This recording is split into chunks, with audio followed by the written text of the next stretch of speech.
What's up, everybody? My name is Dell. This is Dell on Movies. Thanks for hanging out with me. If you've been here before, thanks for hanging out with me again. And this is the time of the month where I go over all the movies that I watched in the previous month. So let's just get into it right away and not waste any more time. I'm going to try to get this over with as quick as possible. Not get it over with, but I don't want to be here forever and ever and ever because my last video for this took a really long time because I had like 3 months worth of movies. But this time I've only got 1 month to get through. And let's just go ahead and get into that 1 month, which was July 2023.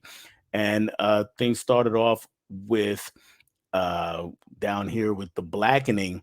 And I went to the theaters to check out The Blackening.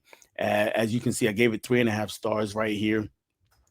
We got a group of friends that go to a cabin out in the woods, and of course, horror stuff breaks out. And in this case, we play a lot with the stereotypes and tropes of horror that the black characters die first, or black people don't do certain things in horror movies. And it's a lot of fun, really funny movie. I laughed most of the way through it. What keeps it from being a 4 star movie, though, is that the actual story, when we're trying to figure out who the killer is, that is too predictable. I figured that out like as soon as that person shows up on the screen. It was like, yep, that's the killer, and then the movie just went straight to that. So that holds it back a bit, but it is a really fun watch. So go ahead and check out The Blackening. I am highly recommending that one. The next one is Flamin' Hot, and this is the movie about Cheetos, or the invention of hot Cheetos, Flamin' Hot Cheetos. And I've said that word too many times. But anyway, we follow our main character, the family of Richard Montañez. I guess that's how you say it. I can't remember. But anyway, or Montanez, and basically he's a janitor who winds up inventing flaming hot Cheetos. It's a fun little story. It's cute. Nothing mind blowing. So 3 stars here. Just I liked it. Next is Triangle of Sadness, Oscar nominee. And this movie I did not really care for. At the beginning of the movie, we see a bunch of people getting on this luxury cruiser, going on a luxury cruise. And so they're going on this luxury liner, and they're all really, really rich and snooty, and they all have their own quirks and their own issues. So it's kind of set up like Knives Out at the beginning, kind of that thing. Then the movie goes from there. I'm not going to spoil it in case you do want to see it. It just didn't work for me, especially the third act. It didn't. It kind of fell apart. Let me put it that way. I didn't hate it up until then, but then once that third act starts going, it was just like, nah, this is not it for me. So 2 stars for of Sadness. Next movie is The Flash. I did go to the theaters to see that one, and 2.5 stars. It tries to do so much as far as the stories goes. I mean, it's just juggling all sorts of balls in the air, and struggles to do that. And then on top of that, the CGI is really bad for a lot of the movie. For a movie that cost a cajillion dollars to make, it should look a lot better.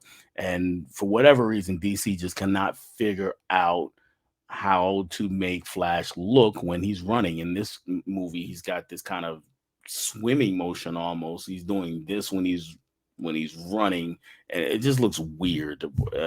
Much better a job was done by Marvel in the X-Men movies when they had Quicksilver in the last couple of, or in a couple of the X-Men movies, and even in the MCU movies when they had him in Age of Ultron, it looked better. So DC's got to get that figured out. But then again, of course, you know, doing out with all the problems with the star, we don't know if we'll get another Flash movie anytime soon. Um, but yeah, they got to figure that out. Next movie is The Sons of Katie Elder. This is a Western that I watched on Movie Swap with Grant, movie buff Grant. 4 stars. I really did enjoy Sons of Katie Elder. This is a John Wayne flick, and I'll leave it at that. So you go ahead and check out that Movie Swap with Grant. and get my full thoughts on that one. And while he had me watch The Sons of Katie Elder, I had him watch Once Upon a Time in the West. And I've said it before on this channel. I'll say it again. This is my favorite Western of all time. So 5 stars easy for me on that one. Next movie is Extraction 2. Now, Extraction 2 is, of course, Chris Hemsworth, the sequel to Extraction a couple years ago. And this is just a really well made action flick, all the way through from beginning to end. Lots and lots of action, and it's well shot action, which I really appreciate. You don't get a lot of the overcutting that happens in the Thor movies, for instance. We just get really solidly staged action, and including one shot that, I mean, I'm sure they've got some medicine there somewhere, but I think I've read it's like 24 minutes. It's one of the earlier scenes in the movie, and it is a phenomenal scene. Easily so far the best action scene I've seen this year. But Extraction 2 as a whole is definitely worth the watch. So 4 stars from me. It was just a blast. Next is a movie called Sheroes, which is the opposite of on the opposite end of the spectrum. I just did not enjoy this movie, and I'll read the synopsis here real quick. When four thick as thieves friends arrive in Thailand, they quickly find themselves in over their heads, fighting to stay alive. They employ their unique art set of skills and unleash their fierce loyalty in a heart pumping battle for survival. So yeah, it's a superhero movie. It's just not a good one. It's just all sorts of terrible. It is a Netflix movie, I think. So it might not be Netflix. It's out there streaming somewhere, but it's bad. So She Rose gets the 1 star. So yeah, I would say if you don't have to, stay away from that one. Next movie is a bit more polarizing, and this one is 65, Adam Driver movie. And I actually did enjoy it. It wasn't great. It definitely was a little bit slower than I thought it was going to be. But with that, it is a movie that comes in around 90 minutes or so. So let's take a look down here. Yeah, 92 minutes. Um, so it doesn't wear out its welcome.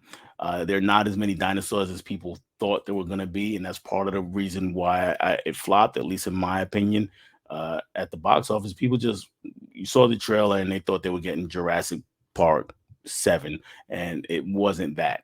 So 3.5 stars from me from for 65.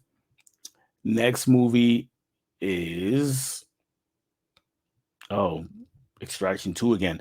So I watched it a second time because this was the weekend that my father-in-law had come over, and he hadn't seen it. And he likes action movies, so we would just put it on for him to see during that time. So nothing changed. Next, we also watched that same day with him Fast X, and Fast X is one of those movies that, yeah, you see all these stars up here, you see it has 5 stars, but no, I am not telling you that this is the best movie of the year or even one of the best movies of the year. In fact, it's quite the opposite. I'm saying that it is a it's a so bad that it's awesome kind of movie. So I talked about this, I believe, last month when I went and saw it in the theaters. But yeah, it's just all kind of dumb fun. So Fast X gets 5 stars. Next movie is a little more seriously graded. This one is 3,000 Years of Longing. Idris Elba, Tilda Swinton. In this one, where Idris Elba is the genie that she finds in a lamp, and it's really more about his existential crisis than anything else. Of course, she gets 3 wishes and her own as well, because she's having a rough time in her life, and it really becomes the erotic adventures of this genie. The genie's name is the Jinn, DJINN. And so it's a really interesting movie, but I don't think they pulled it off the way they wanted to. Directed by George Miller, of course, of Mad Max fame. 2.5 stars for me for 3,000 yards, 3,000 years of longing. Uh, just something was missing from the story. It just did not come together as well as it should have. Next movie, 13th Warrior. And I'm gonna actually bump this up a little bit to a third star. And this is a movie that I watched on Movie Swap with Dave on the 4K Lowdown. So I did enjoy the movie overall, and he kind of taught me through some of the things that I was missing from the movie. So that is where the bump comes in. So I did enjoy the 13th War. I didn't love it, but solid flick. Next is a movie that I had him watch for Movie Swap, and that was Fences. And Fences is a 4.5 stars for me. This is a acting tour de force with Denzel Washington and Viola Davis at the helm, and it's heart wrenching in some places and exhilarating in other places, and then by the end you're kind of worn out from all that's happening between our two main characters, and it's a phenomenal watch. If you're opposed to watching movies with that are a ton of dialogue, then yeah, skip this one because that's what this movie is. It's all dialogue based on a famous stage play. But 4.5 stars for me, I have no such problem. Later that week, I went on Dave's channel again, the 4K Lowdown. If you're not subscribed to him, go ahead and check him out. And did or high five. Yeah, he calls it high five, which is basically five of your favorite movies, and you grade them out on his grading system. And so definitely check out that episode and check out all the episodes that he's done. And the five movies I picked were not absolutely my top five favorites, just five ones that I really, really like. And one of those was Judas and the Black Messiah, another 4.5 stars for me. Daniel Kaluuya won Oscar here. Uh, Lakeith Stanfield was nominated for Oscar. It is the story of the two characters that they play. Kaluuya plays Fred Hampton. This is a not really a biopic, but definitely based on true events. And he was the leader of the Chicago chapter of the Nation of not Nation of Islam, of the Black Panther Party back in the 70s. And Lakeith Stanfield was playing Bill O'Neill, who was a petty thief turned FBI informant and sent in to infiltrate the Black Panther Party and all that surrounded all of that. So they were excellent. And I do want to call out one other performance that I don't think has gotten anywhere near enough credit, and that is Dominique Fishback. And I'm just going to show you a picture of her. A lot of you know her from uh, Project Power with Jamie Foxx and Swarm, the TV series that came out. Was it early this year or last year? It was pretty much more or less based on Beyonce's crazy fans. She was in The Hate You Give, um, and yeah, Rise of the Beast. I haven't seen that yet. So go ahead and she was really good. So go ahead and check out Judas and the Black Messiah. Powerful movie. Uh, it's just so good. The two acting performances by the leads were great, and like I said, Fishback was outstanding as well. And the next movie that I gave them was A Soldier Story. This one's a 4.5 stars for me. Also, A Soldier Story. This was Howard T. Rollins, who a lot of people know from In the Heat of the Night TV series, not the movie. And he is a army officer who is a lawyer. This is World War II time, so there's a lot of segregation happening. A black soldier has been killed, and he has been sent in to investigate. And movie goes into some interesting places there, and the cast includes a very, very young Denzel Washington, along with Adolf Caesar, by the way, is the character who got plays the character who got killed, and we see him a lot in flashbacks. And he won an Oscar for his performance, or was nominated for Oscar. I'm not sure if he won. Robert Townsend is in the cast here. We mentioned Howard Rollins and Denzel, David Allen Greer, also very young. Dennis Lipscomb, Patti LaBelle. If you're into R&B at all, or just want to hear somebody great at singing, that's Patti LaBelle's your girl. And so we got a lot of people in the cast here. Um, Michael T. Williamson is also in the cast. I don't think I see his name up here, but most of you know him as Bubba from Forrest Gump. If you're looking for a murder mystery, it's hard to go. You wouldn't go wrong with the Soldier Story, at least not in my opinion. Next movie I gave them was the 36th Chamber of Shaolin, and this is absolutely one of my favorite martial arts flicks of all time.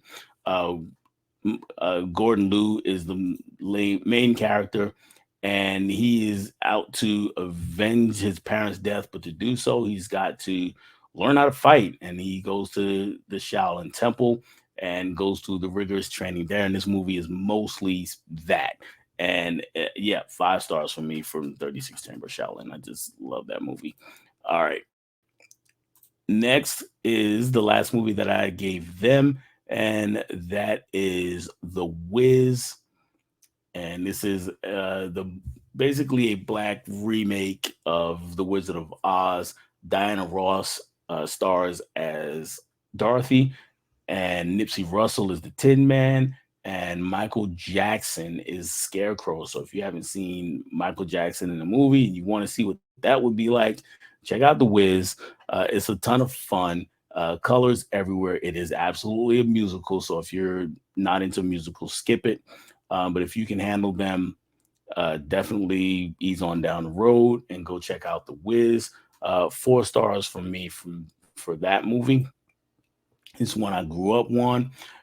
Next movie is one my wife and I went to the theaters to see. We went to see Mission Impossible: Dead Reckoning Part One. Uh, I did not think this was as good as Fallout. I think Fallout's the best Mission Impossible movie, and the three before it or the two before it are the next two best. So that would be Ghost Protocol, Rogue Nation, and then Fallout with Fallout. Well, actually, Fallout being the best, Ghost Protocol next, and Rogue Nation after that. This one took a step back. It wasn't a bad movie, and it had some amazing stunt work, which is what you go see these movies for. Um, I think it might be elevated if the part two of this is actually good. So we'll see in a couple years how good it is. Next movie was another movie swap film. This was Terms of Endearment that I watched for the movie swap with Kira of the Double Feature podcast, and I'm gonna go ahead and yep, I believe that there is 2 stars for me for Terms of Endearment. It does have a great performance from Shirley MacLaine. She is outstanding in it. Deborah Winger is actually pretty good. Really, the cast is outstanding. Is the story itself just doesn't hold together for me, and the really the big issue for me is Def Daniels' character, the dad, Flap, crazy name. And again, go check out that movie swap to see get my full thoughts on that, because I could sit here another 10 minutes just talking about what I thought about it and how where I thought it went wrong. But go watch Movie Swap, and while you're there, you will see Tully as the movie that I had her to watch. 4 stars from me. Actually, a good companion piece for Terms of Endearment, as this one deals with a woman who is going through very clearly postpartum depression and is told to hire a night nanny. So she does so, and the night nanny shows up, and things change. And I'll not say how they change. I'll just say things change. Again, 4 stars for me. Charlize Theron, one of my favorite actresses. I think she's phenomenal in just about everything that I've ever seen her in. Next was another trip back to the theater, and this one is Oppenheimer. And I'm actually going to drop this score a bit. So it's got 4.5 stars. I'm actually going to drop it a little bit and to 4 stars. So still a really good score. I think it's a really good movie, but I have some issues with it, and it's I think it's a movie that in the theater, yeah, 4.5, even 5 stars is entirely justifiable. But I'm not sure how that's going to play at home when you don't have the same experience and same atmosphere. And but it is a very heavy dialogue movie. Also, of course, based on this true story about the invention of the atomic bomb. And a lot of people were saying before I saw this movie, a lot of people were saying that you had to see this movie on the biggest screen possible. And I'm gonna disagree with that a little bit. And the reason is because again, most of this movie is dialogue, and a lot of it takes place in small rooms, or classrooms, and it's not really a movie that you have to. I don't think you have to see on the biggest, bestest screen. I get it that it was shot on 70 millimeter, and it's looks fantastic and all that. I get all that, but I don't think visually the experience is really going to change that much, except for really one to two scenes in the movie. But I do think that you have to see this movie on the best sound system possible. The sound design is amazing in this movie. It is, and I'm not a person who usually notices such things, who usually talks about such things. I'm not very technical in my movie watching. I'm more leaning more to the artistic side and the execution of the performers and the writers. But in this case, the sound was just really hard to ignore. It was just masterfully done, and yeah, I would say see it with the best sound system possible. And I saw it in IMAX, and that sound system was cranking it up. And even when it scenes where you think there wouldn't be sound effects, and there are, and it's amazing. And then there's some scenes where there are not sound effects where you think there should be, and that is mind blowing at times. So my I definitely really enjoyed Oppenheimer. 4 stars for me. Moving on to the next movie, it is another movie I really enjoyed, and that is They Clone Tyrone. Um, this movie is on Netflix, and it poses a lot of great questions. It doesn't necessarily give you answers, um, and it's a fun ride. As you can see here, we got John Boyega and in about 4 different places, 5 different places right here.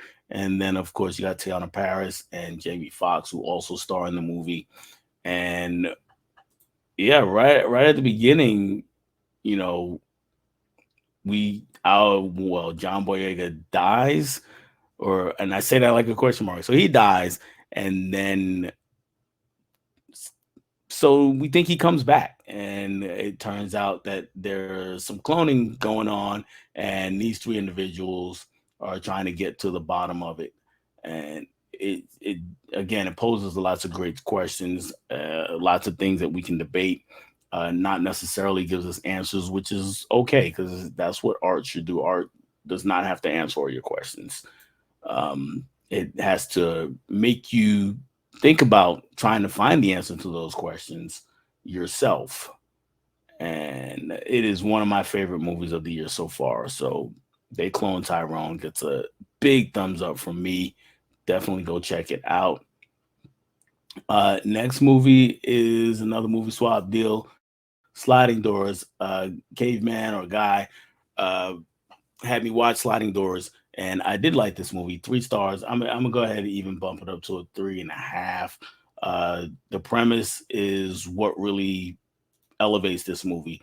Um, we see her go through life in 2 different stages because of a minor event.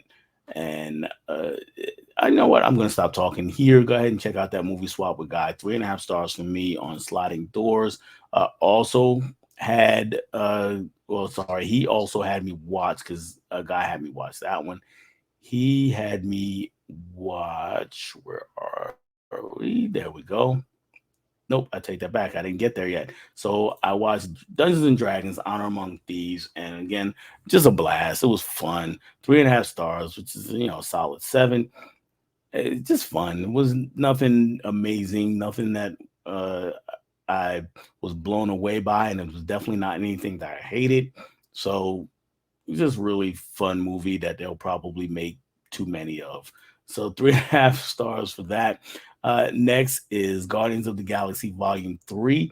And for my money, might be the best of the Guardians movies. I'm not the biggest fan of Volume 1. I like Volume 2 better.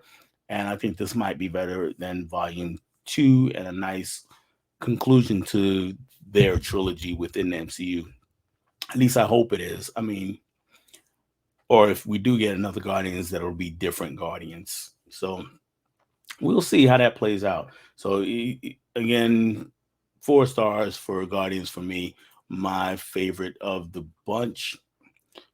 Next movie was called Shotgun Wedding, and this was J Lo and Josh Duhamel in this movie, and it's just one of those movies where you put it on, it passes the time, it's okay. And they're a couple that are getting married uh, tomorrow, and a group of mercenaries show up at the wedding the next day and basically rob everybody and try to take everybody hostage. Though it so happens that our lovebirds here have not actually gotten to the wedding yet, so now they're trying to get to the bottom of things. It's okay. Like I said, it's right down the middle. Not terrible, not great. 2.5 stars for Shotgun Wedding. Next movie was Somebody I Used to Know, and in this case, we got a love story here. Uh, Not a rom com, a romance. And in this case, our friend right here is Sean. There we go. Sean, he is happens to be in a Starbucks type establishment or restaurant one day, and he comes across Allie. We already have met Allie. Allie is kind of down on the luck as far as love goes, and she used to be in a relationship with Sean, and they broke up for whatever reason. And when they see each other, things flames seem to be getting rekindled. Of course, there is a complication because Sean is engaged to be married, and she not the woman to be married, but Allie decides she's going to show up to this wedding, to their wedding anyway. She's going to show up as become or try to, because she's trying to insert herself back into Sean's life, and it's not going quite so well. Allison Brie is the lead actress. Jay Ellis there. Kiersey Clemens, who has been in some movies that some of you may have seen. She was in Dope, Justice League, The Flash, Neighbors 2. So she's been around. She's been out there. Sweetheart is an interesting horror movie. If you've never seen that, I want to say that that's Netflix or Hulu. Um, so she's been in some good stuff. I didn't realize she was in Rent, but in this case, the movie just it it it works, but it's really forgettable. Put it that way. And but Clemens was probably the best part of the movie, and that's why I spent so much time on her. Allison Brie was pretty good also. Both nobody was bad, but I think Kiersey Clemens was the best part of the movie. 3 stars for Somebody I Used to Know, and that's also a really good song if you're not familiar with the song. And next is now we get back to the movies that I had Guy watch, and I'm going to stop right here. This one is Sorry to Bother You. 4.5 stars for me on that one. Again, go check out that movie swap. And we have to get into the conversation about this movie because it's weird. So we get in pretty in depth in that movie swap. And he had me watch a movie called Cadence. That was the second movie. So we did a double feature, Guy and I did.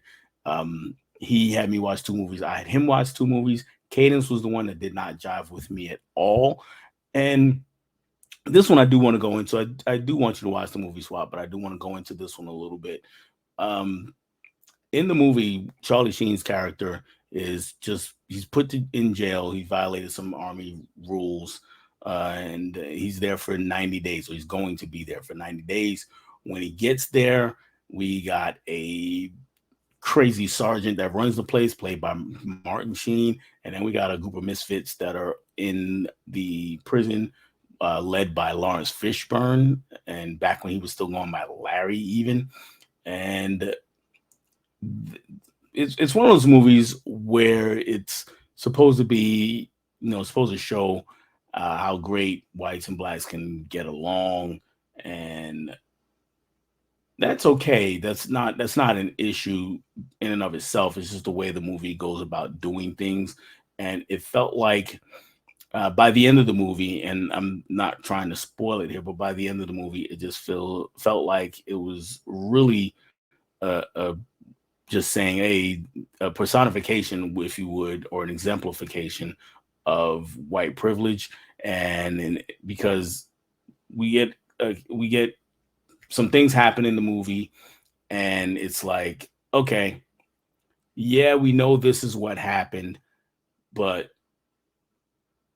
we're gonna kind of not skip past it, but slap on the wrist, and which is not fitting for what happened at all. And Charlie Sheen's character gets to kind of go on his merry way, and meanwhile, all the black soldiers who are both victimized and exploited at various times throughout the movie are still in the same place when the movie ends, and nobody else is. So it was a movie that just didn't work for me, and I might have went a little bit easy on my explanation when I was talking to guys. So caveman, if you're watching, uh no love lost, of course, obviously between us, but I did try to spare your feelings as much as I can, because I know you are a fan of this movie, and it didn't work at all for me, um, for those reasons mainly. So yeah, obviously, judge. Go ahead and watch it yourself and judge. And one of the things I also wanted to address, I did address on that episode with Guy. He said after I started talking about it, he's like, "Man, I feel bad for recommending it to you." And I told him, "Look, don't feel bad for recommending me a movie, because I would have never known if I had liked it or not had you not done that, because I may not have ever watched this movie. I was not familiar with this movie until he brought it up in a chat one night.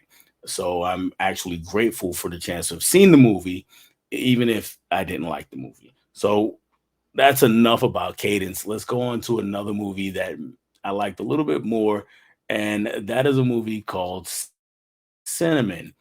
And this will be, I think this will be the last of the July movies for me.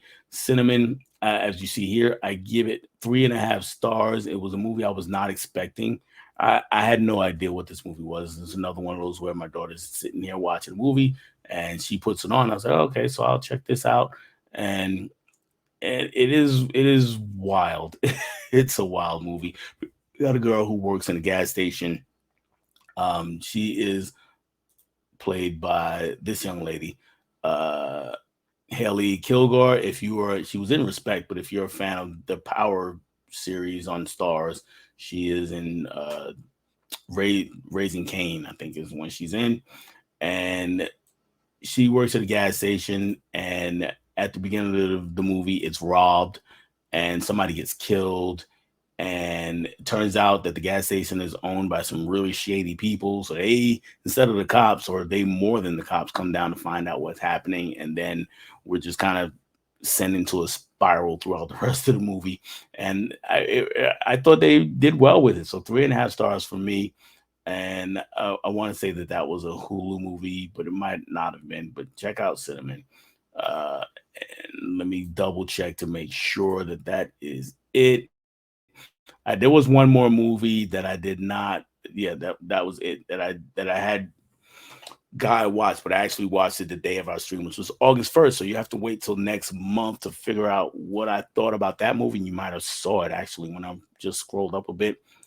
Um, but yeah, guys, that's really it, man. I've had a good time watching all these movies. I'm very happy to have seen them, even the ones I didn't like. But that's all I have for you on this one. Let me know some of the movies you watched, or what do you think of some of the movies that I watched. Of course, leave that in the comment section below. Like, subscribe, do all that YouTube stuff, man. That's all I have for you on this one. I will catch you guys on the next one. Bye.